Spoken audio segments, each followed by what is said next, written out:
Tuluyan na ngang naghanda ang mga natitirang atabaw na sina Aling Ines, Karina, Celia, kasama na si Lolong para malusutan ang mga tauhan ni Armando, lalo na sa mga checkpoint na daraanan nila. At sa isang checkpoint ay hinarang ang dalang sasakyan ni Lolong at Abet na may laman ngang nyog kung saan naroroon si Celia.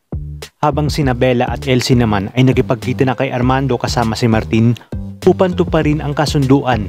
Dito nga ay nakiusap si Martin kay Armando. Napatawarin siya ngunit sadyang matigas si Armando dahil sa pagiging atubaw daw nito. Dito na nga rin ipinagtanggol ni Donna si Martin at sinabi may plano sila ni Martin na siya namang ikinagulat ni na Elsa, Bella at Bokyo. Sinabi ni Martin na isang palabas lang ang lahat ng ito para makuha ang loob nila at ang loob ni Lolong. Dito na nga sinabi ni Martin kay Armando ang plano ni Lolong na itakas si Karina, Aling Ines at Celia. Kaya naman pumayag na si Armando na makauwi na si Martin sa kanilang bahay pero hindi bilang kanyang anak. Matapos kang malaman ni Armando ay kaagad nitong hinarang ang sasakyan ni Mayor Marco. Sa kabilang banda, isang vigilante naman ang nagpakita sa dalang sasakyan ni Boss Abet at pinagbabaril ang mga tauhan ni Armando. At nang nilapitan na nga ito ni Lolong ay agad nitong sinaksak si Lolong gamit ang kanyang dalang patalim.